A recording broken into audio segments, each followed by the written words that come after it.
Tapi pertanyaan terakhir Ustadz sebagai penutup, ini juga isu yang sedang ramai dibahas di media sosial Ustadz.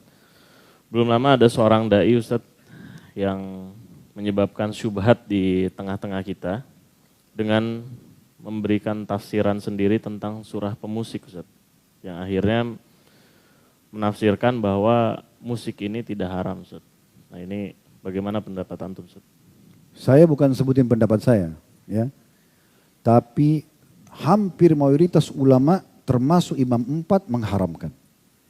Ini bukan hal yang baru nih, bukan pendapat baru.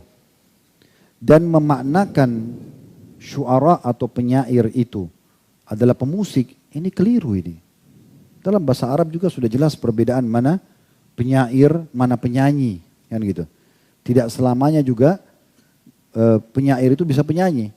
Apalagi di masa dulu, penyair itu memang cuma susun penyair syair saja, gitu kan. Bahkan dibedakan juga dalam istilah bahasa Arab penyair sama penyanyi itu sendiri. Ya, sampai hari ini dalam kosakata bahasa Arab berbeda.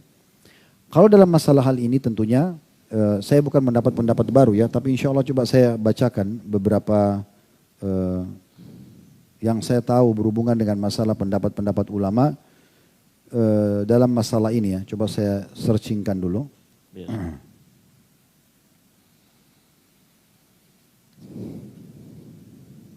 Ya, ada perkataan Abdullah bin Umar radhiyallahu anhu. Beliau meninggal wafat tahun 73 Hijriah, sahabat masyhur. Beliau mengatakan, ya, pada saat melewati sekelompok orang, terjemahnya saja, melewati sekelompok orang yang sedang melakukan ihram, mau umrah, mau haji.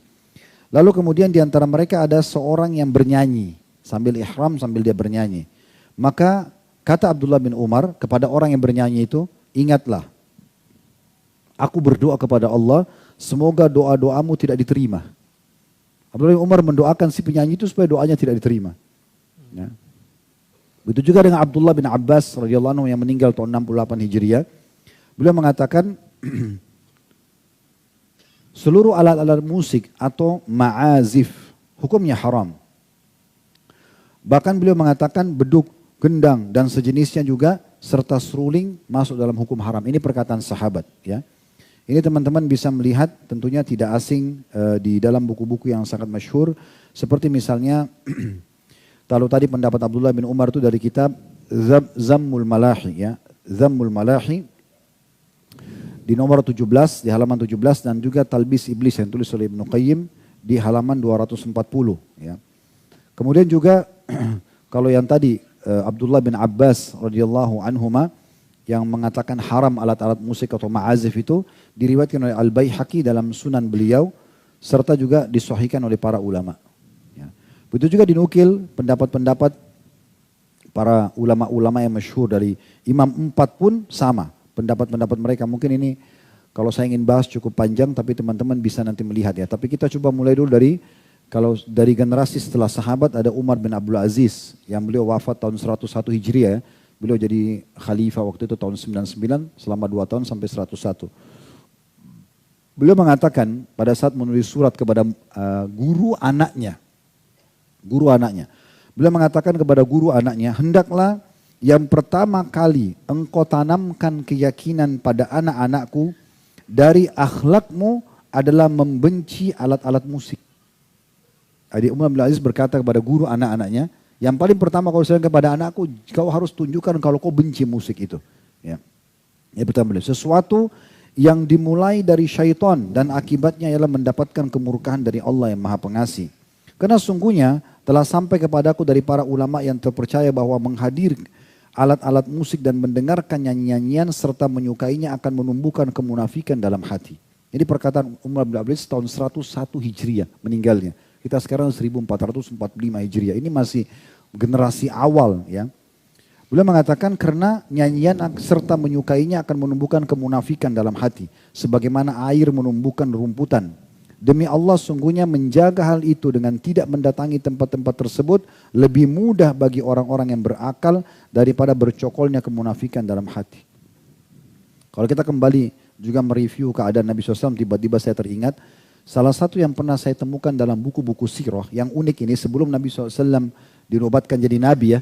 Waktu beliau masih mengembala domba, salah satu yang ditulis oleh ulama sirah itu, Nabi SAW diselamatkan dari segala macam pelanggaran agama, diantaranya mendengarkan musik dan menonton para penyanyi. Itu disebutkan dalam buku-buku sirah. Satu waktu disebutkan dalam buku-buku sirah itu, beliau pernah mendengarkan dari teman-temannya pengembala-pengembala.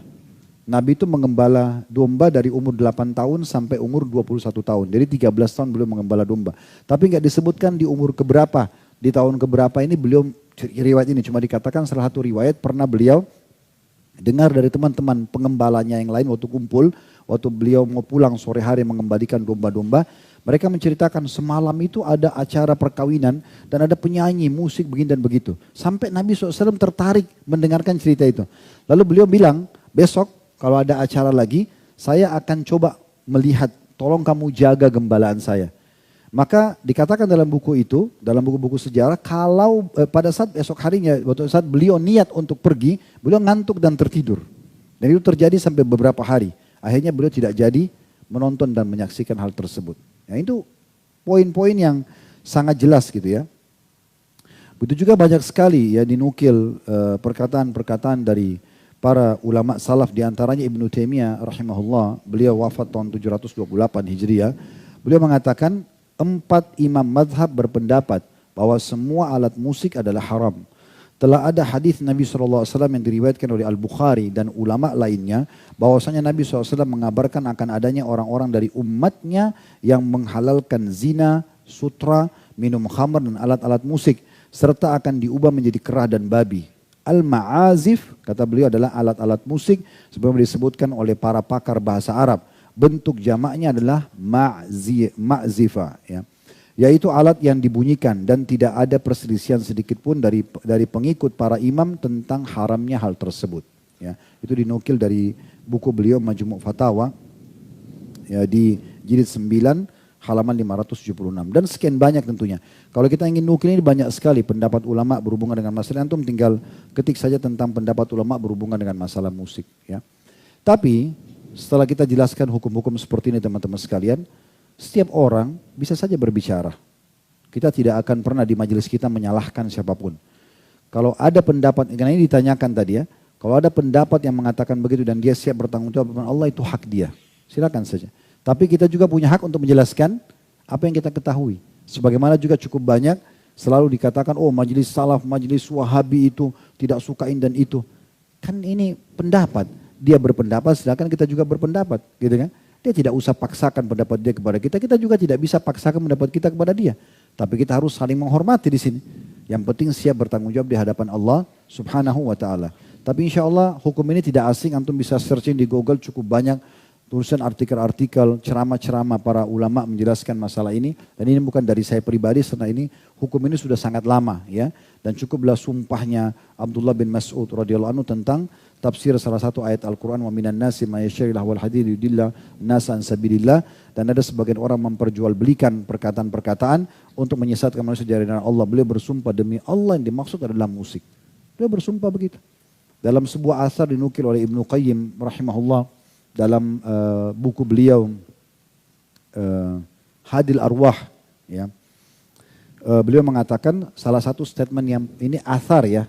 Pernah ada orang-orang dari Irak datang bertemu dengan Ummul Mukminin Aisyah radhiyallahu anha. Lalu mereka menanyakan tentang masalah gempa. Wahai Ummul Mukminin, ada gak informasi dari Rasulullah SAW tentang gempa? Lalu beliau mengatakan, ada. Bila orang-orang sudah menghalalkan khamar, zina, dan para penyanyi-penyanyi sudah tampil, maka Allah akan murka di atas langit sana. Kemudian Allah perintahkan bumi untuk menggoncangkan dirinya. Terjadi gempa. Itu perkataan Ummul Mukminin Aisyah radhiyallahu anha. Ini sudah kita bedah di buku Ibnu Qayyim rahimahullah. Jadi dan kalau mereka tinggalkan kata Aisyah radhiyallahu anha, maka Allah akan suruh bumi untuk tentram kembali. Berarti kan ada masalahnya di situ. Dan dalam hadis tadi yang sudah kita sebutkan digabungkan antara khamar, kemudian judi, khamar, kemudian perzinahan dan juga masalah musik. Dan subhanallah ini seperti bersaudara ini ya. Di majelis ilmu itu insya Allah kalau yang benar tidak akan ada musik untuk mendengarkan. Tapi kalau di tempat musik itu sangat dekat itu dengan perzinahan, dengan khamr, kayak diskotik, kayak karaoke itu kayak bersaudara. Ya. Kalau di sini itu Al-Quran, hadis, ilmu itu beda. Itu memang satu kayak fitrahnya itu sudah sejalan. Oleh karena itu saran kami lebih baik tentunya tinggalkan. Dan hati-hati bagi setiap da'i, kalau mau berbicara dia kontrol, dia pelajari dulu. Ya kemudian setelah memastikan hukum baru dijelaskan. Apalagi kalau memang punya masa, orang didengar, ini berbahaya sekali. Karena akan menjadi sebuah bola liar yang akan kemana-mana. Bisa mendapat pahala kalau itu benar, kalau dia salah ini bisa berbahaya buat dia. Allahu a'lam. Baik, itu saja teman-teman sekalian, semoga bermanfaat. Subhanakallahumma bihamdika, asyhadu an la ilaha illa anta astaghfiruka wa atubu ilaik. Wassalamualaikum.